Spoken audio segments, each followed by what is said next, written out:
Hey folks, so today I'm looking at AI in the world of photography, but not in what you might think, which is things like autofocus and subject detection, but AI on computers with regard to film simulations in particular. So some of you may or may not have come across something called ChatGPT, which is, it's kind of like an online AI. You can ask it questions, any question, and it will try and come back with an answer. So I decided, and I'm going to bring them up on the screen now as you can see them, the conversations, to ask it to look at 4 film simulations. And these are simulations that I've done before, so I'm going to link in the description below links to my videos where I've done some film simulations for like Q2 looks on cameras, and a journalistic type look, and they'll all be down there so you can watch those videos and use that as a comparison. But I wanted to ask ChatGPT if it could do that, so I asked it to come up with a Leica Q2 mono look, and I asked it to come up with a Leica Q2 colour look. I asked it to do a journalistic look, and I asked it to do an Ilford Ortho Plus monochrome look. And I took just a small number of sample shots when I was out for a walk. I tried to pick something relatively industrial, which was a distant factory unit of some sort, and then one of its smoking towers. And I'll bring up the samples on the screen now. And it's hard to have an opinion of whether it's done a good job. I kind of do like the film simulations that it has created, but when you look back at the descriptions I brought up of the conversation, the text was a little bit generic, but it was surprising that it was able to actually have some understanding of what a film simulation is and give a little bit of a background on why it had chosen that look. Now, certainly with the Fujifilm simulations, the camera seemed unaware of colour chrome effect and colour chrome blue, and it also was unaware of the different types of grain you can have. It would just say grain.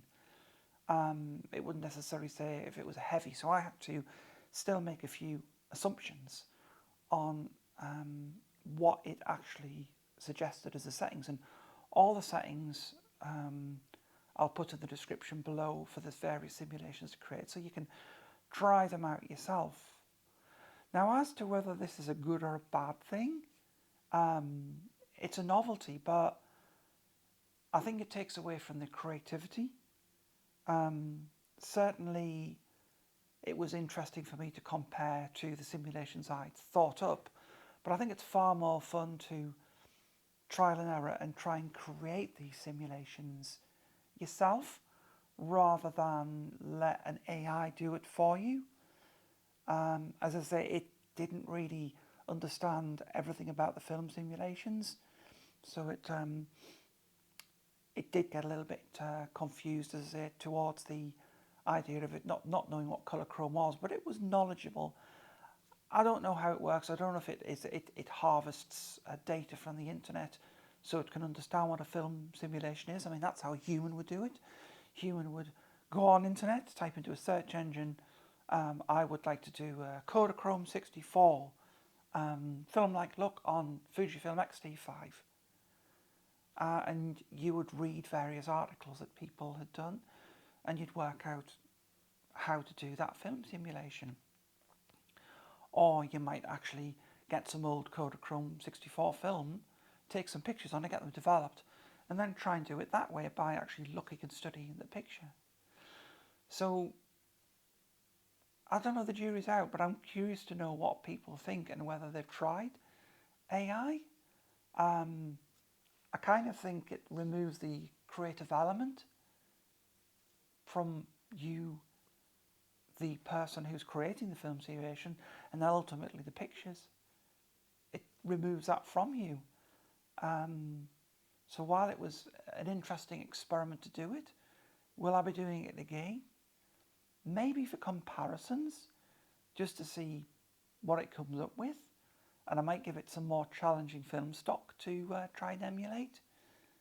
But equally, I think I'm still going to be creating my own simulations.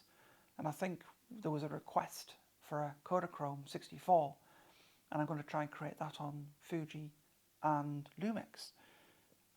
So this week coming, and next I'll be doing some research on that film simulation in the old-fashioned way.